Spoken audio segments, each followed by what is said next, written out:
होली पर माँ ने बनाया 5 बेटियों का गाजर ड्रेस। गरीब सुनीता अपने छोटे से घर में रात के समय अपनी सिलाई मशीन पर कपड़े सी रही थी और उसके घर में उसका पति महेश और उसकी 5 बेटियां रिया, दिया, कोमल, पायल और अनीता ये सब सोए हुए थे। पता नहीं कब ये गरीबी हमारा पीछा छोड़ेगी। माँ, आप इतनी रात गए कपड़े क्यों सी रहे हो? आप सो जाइए माँ, वरना आपकी तबीयत खराब हो जाएगी। बिटिया, तू सो जा, मैं थोड़ी देर में सो जाऊंगी। माँ, आप सारा दिन खेत में काम करके कितना थक जाते हो, ऊपर से आप रात भर सिलाई का काम करते हो। आप इतना सब मत कीजिए माँ, वरना आपकी तबीयत खराब हो जाएगी। मुझे कुछ नहीं होगा बिटिया, चल अब तू सो जा। गरीब सुनीता रात के 1 बजे अपने छोटे से घर में अपनी सिलाई मशीन पर कपड़े सी रही थी। उसके छोटे से घर में उसका पति महेश और 5 बेटियां रिया, दिया, कोमल, पायल, अनीता सोई हुई थीं। तभी सुनीता रोज की तरह पूरी रात भर सिलाई करती है। अगली सुबह सुनीता मिट्टी के चूल्हे पर सबके लिए चाय बनाती है। माँ, 15 दिन बाद होली का त्योहार है। आप होली पर हमें नए कपड़े, पिचकारियाँ ये सब दिलवाओगे ना? हाँ माँ, इस बार की होली हमें बड़े धूमधाम से खेलनी है। बच्चों, तुम तो जानते हो हमारी आर्थिक परिस्थिति इस समय ठीक नहीं है। मेरे साथ हुई इस दुर्घटना के बाद अपने इस परिवार की सारी जिम्मेदारी अकेली सुनीता पर आ चुकी है।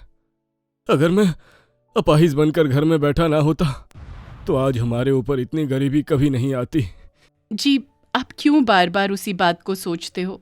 क्या करूं सुनीता, घर के ऐसे हालत देखकर और अपने बच्चों की उदासी देखकर हर बार वो बात मेरे मन में आ जाती है। कुछ महीने पहले ही एक सड़क दुर्घटना में महेश का एक पैर कट चुका था। वो धनकपुर गांव में मजदूरी का काम करता था। तब से वो घर में अपाहिज बनकर बैठ चुका था। महेश के साथ हुए इस हादसे के बाद सुनीता उसी गांव के सेठ बंसीलाल के खेत में मजदूरी का काम करके अपने परिवार का पालन पोषण करने लगी। थोड़े समय बाद सुनीता रोज की तरह बंसीलाल के खेत में चली जाती है और उसकी बेटियां और पति अपने छोटे से किराए के घर में बैठे थे। सुनीता की रोज की आमदनी केवल 200 रुपए थी। इतनी कम आमदनी में सुनीता और उसके परिवार को अपना गुजारा चलाने में काफी मुश्किलों का सामना करना पड़ता था। बंसीलाल अपने खेत में हर समय गाजर की ही फसल करता था। तभी सुनीता फसल को पानी देती है तो वहां बंसीलाल आता है। सुनीता, बाकी मजदूर कहाँ है? मालिक, वो अब तक आए नहीं। सुबह 11 बजे आते हैं। अच्छा, कोई नहीं, तुम दो पानी। सुनीता फसल को पानी देने लगती है।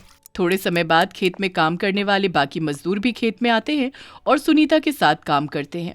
दोपहर का समय, सुनीता रोज की तरह खेत से कई सारे गाजर लेकर अपने घर आती है और अपने हाथों से आज भी गाजर का हलवा बनाती है। ये क्या माँ, आपने आज भी गाजर का हलवा बनाया? अरे, कल तो हमने गाजर का हलवा खाया था। हाँ माँ, आप हफ्ते में बस 2 ही दिन सब्जी बनाते हो और बाकी सारे दिन हमें गाजर का हलवा और गाजर की खीर ही बनाकर देते हो। हमें नहीं खाना अब ये गाजर का हलवा। बच्चों, में रोज रोज सब्जी नहीं बना सकती। ये गाजर हमें खेत से मुफ्त में मिल जाते हैं और मेरे पास इतने पैसे नहीं रहते कि मैं रोज रोज सब्जी ला सकूं। जो मैं कमाती हूँ उन पैसों में बिजली का बिल, घर का राशन और मकान का किराया चला जाता है। सुनीता की 5 बेटियां आज भी नाक मुंह टेढ़ा करके गाजर का हलवा खा लेती हैं। पैसों के ना होने से सुनीता सब्जी नहीं बना पाती, इसीलिए वो हर बार खेत से लाए गाजर का हलवा बनाकर ही अपने बच्चों को खिला देती है। इसी तरह दिन प्रतिदिन बीतने लगे। होली का त्योहार नजदीक आ चुका था। 2 दिन बाद होली थी। सारे गांव में होली की बड़ी जोरों शोरों से तैयारियां चल रही थीं। हर तरफ सजावट की जा रही थी। हर गली, हर मोहल्ले में होली के रंग, पिचकारियों की दुकानें लगी थी और लोग अपने परिवार, अपने बच्चों के साथ बड़ी खुशी खुशी होली के रंग और सामान खरीद रहे थे। अब उन सबको देखकर रिया और उसकी बहनें फटे पुराने कपड़े पहने एक जगह उदास होकर खड़े थे। रिया दीदी, देखिए सब बच्चे अपने माता पिता के साथ कैसे नए कपड़े पहनकर होली के सामान खरीद रहे हैं और एक हम हैं जो ऐसे फटे पुराने कपड़े पहनकर खड़े हैं। हाँ दीदी, चलिए ना हम माँ से कहते हैं कि वो भी हमें नए कपड़े, होली के रंग और पिचकारियाँ दिलाए। बहनों, तुम तो जानती हो ना माँ के पास पैसे नहीं हैं, वो कहाँ से दिलाएंगी हमें नए कपड़े। 5 दुखी मन लिए घर आते हैं। दोपहर का समय, सब खाना खा रहे थे। माँ, हमें होली के रंग और नए कपड़े दिलाइए ना। गांव में सब बच्चे नए कपड़े खरीद कर होली के रंग पिचकारियां खरीद रहे हैं। हमें भी होली में नए कपड़े रंग चाहिए माँ। बिटिया, मेरे पास पैसे होते तो मैं तुम्हें जरूर दिलाती होली के रंग और पिचकारियां। अपनी माँ की बातें सुनकर पांचों बहनें दुखी हो जाती हैं। गरीबी के कारण सुनीता और उसकी बेटियों को होली जैसे खुशियों भरे त्योहार पर खुशियां मनाने का मौका नहीं मिल पा रहा था, और उसकी बड़ी वजह थी सुनीता के परिवार की गरीबी। तभी सुनीता बंसीलाल के खेत में आती है और खेत में काम करने लगती है। शाम का समय सुनीता रोज की तरह एक टोकरे में खेत से गाजर भर रही थी। भगवान जी, आखिर हम क्यों इतने गरीब हैं?